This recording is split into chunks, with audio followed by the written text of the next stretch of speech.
달팽이 장군입니다. 올해 여름은 유난히도 폭염이 계속되어 구독자 여러분 모두 고생이 많으셨을 것 같은데요.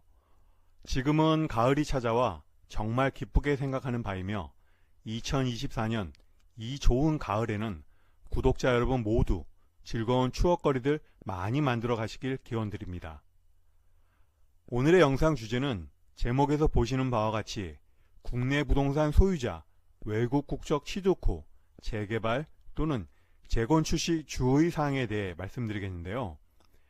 재개발 및 재건축에 대해 깊이 있게 다루기보다는 신규 주택 취득에 따른 외국환 거래법상의 부동산 취득 신고 문제에 대해 다루어 보도록 하겠습니다.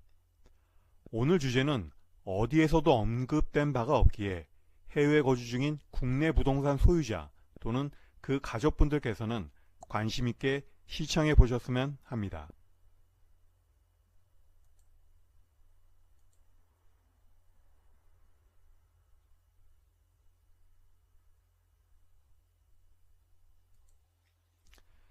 재개발이 무엇인지, 재건축이 무엇인지 비슷한 용어로 인해 헷갈리신다고 말씀하시는 분들이 있는데요.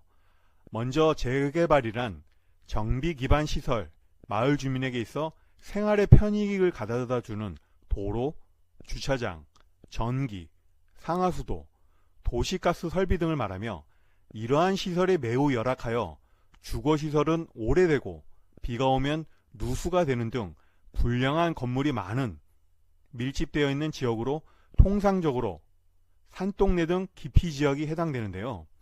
이러한 지역이 재개발을 하게 된다면 싹 다 밀어버리고 아파트 등 신축 건물을 지어서 보다 쾌적하게 생활할 수 있도록 개발한다는 것이죠.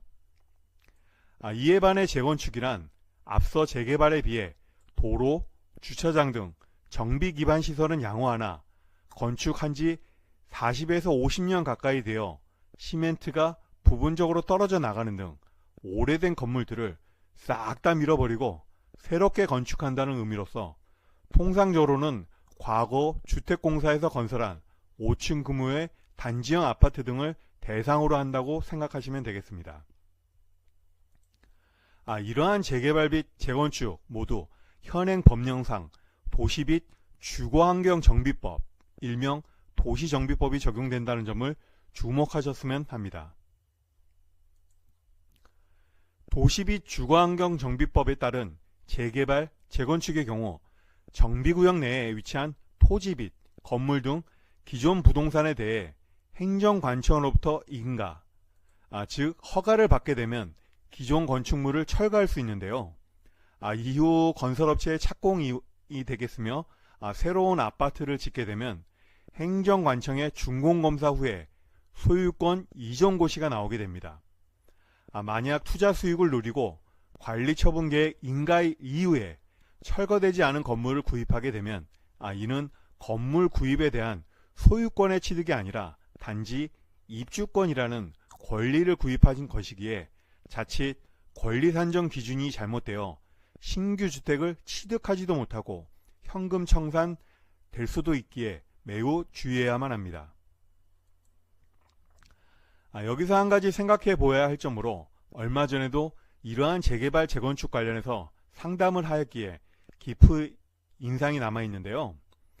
만약 대한민국 국민으로 종전부동산을 5억 원에 취득하고 해외 취업, 국제결혼 등으로 외국 국적을 취득하였다면 이후에 오랜 시간이 지나 조합원 분양가 15억 원의 신규 주택 취득을 위해 10억 원을 해외에서 송금하였다면 이는 외국환 거래법상의 비거주자 외국인의 부동산 신고 대상이 될까요?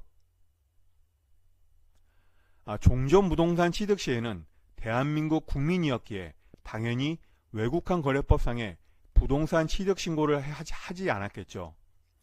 그런데 신규 주택의 경우에는 외국 국적자이며 더욱이 비거주자로서 부동산을 취득하였기에 달팽이 장군이 늘상 이야기하는 비거주자 외국인으로 국내 부동산을 취득하고자 할 경우 한국은행 또는 외국환은행에 부동산 취득 신고를 하여야 한다고 못이 박히도록 강조한 말이 생각나게 되는 것이죠. 또 다른 사례로서 비거주자 외국인으로 5억 원의 종전 부동산을 취득하면서 한국은행에 부동산 취득 신고를 하였습니다. 그렇게 10년, 20년이 지나 재개발 재건축으로 인해 조합원 입주권을 취득하게 되었고 10억 원의 추가 분담금을 해외 송금을 통해 납부하여 신규 주택을 취득하였다면 이때의 신규 주택에 대해서도 한국은행 또는 외국한 은행에 부동산 취득 신고를 해야 할까요? 잘 모르시겠다고요? 오늘 영상은 이러한 두 가지 의문점에 대해 대법원 판례 등을 이용하여 속 시원하게 설명해 드리도록 하겠습니다.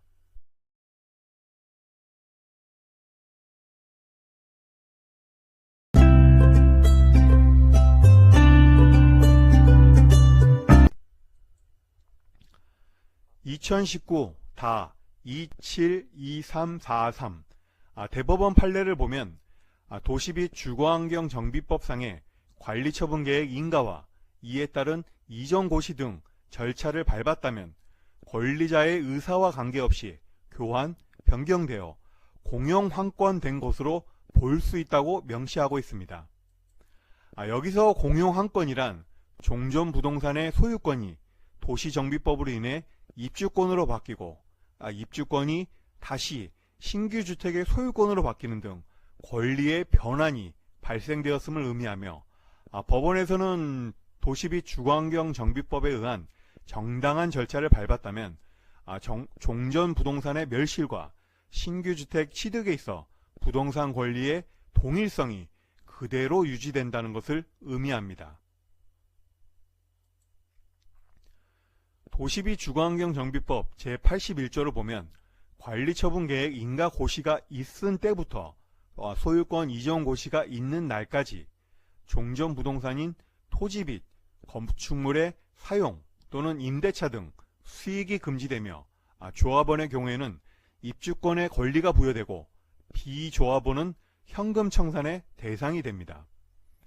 또한 관리처분계획 인가가 되고 나면 종전부동산에 대한 철거가 가능하고 조합원 분양분해를 제외한 일반 분양분에 대해서는 사업비 충당을 위해 청약 신청이 가능하게 되는 것이죠. 또한 같은 법 제74조를 보면 사업시행자, 즉 재개발, 재건축 조합은 관리처분 계획을 수립하여 시장 또는 군수 등의 인가를 받아야 한다고 명시되어 있는데요. 관리처분 계획에는 분양 대상자, 즉 조합원의 주소와 성명, 신규주택에 대한 추가 분담금 추산액, 종전부동산에 대한 감정가격 등을 명시하여 제출하도록 하고 있습니다. 따라서 앞서 대법원 판례 등을 고려할 때 외국한 거래법상의 부동산 취득 신고와 관련된 두 가지 사례의 경우 관리처분 계획 인가와 이전 고시 등 정당한 절차를 밟았다면 공용환권된 것으로 볼 수 있기에 부동산 권리의 동일성이 유지되어 자본거래, 즉 한국은행 또는 외국한 은행의 부동산 취득 신고 대상이 되지 않는다. 신고가 필요 없다입니다. 여기서 주의할 점은 판례에 명시된 사항은 앞서 도시 및 주거환경정비법에 따른 관리처분계획 인가와 이전 고시로서 현재 말이 참 많은 지역주택조합 등 주택법의 적용을 받고 있기에 해당되지 않겠으며 또한 관리처분계획 인가 이후에 권리를 구입한 경우에는 부동산 권리의 동일성이 유지되지 않기에 매우 외국한 거래법상의 부동산 취득신고 대상이 될 수 있다는 점에 매우 주의해야겠습니다.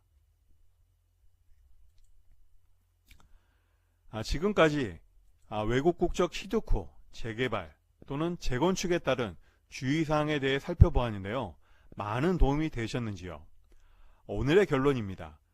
도시 및 주거환경정비법상의 관리처분계획 인가와 이전 고시 등 정당한 절차를 밟았다면 공용환권으로 인정되어 기존 부동산 권리의 동일성이 신규주택으로 이어지기에 한국은행 또는 외국한 은행의 부동산 취득신고 대상이 되지 않는다 였습니다.